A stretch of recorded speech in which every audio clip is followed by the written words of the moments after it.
நீ விரும்பாத துன்பம் உனக்கு வரும் பொழுது நீ விரும்பிய இன்பம் உன்னை தேடி வரும். தன்னம்பிக்கையை இழக்காதே. பிரிந்து சென்றால் புரிந்து கொள்ள முடியாது, புரிந்து கொண்டால் பிரிந்து செல்ல முடியாது.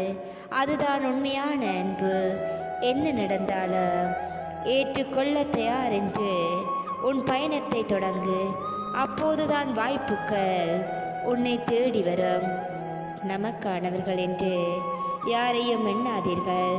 இங்கு அனைவரும் தனக்கானவர்களே.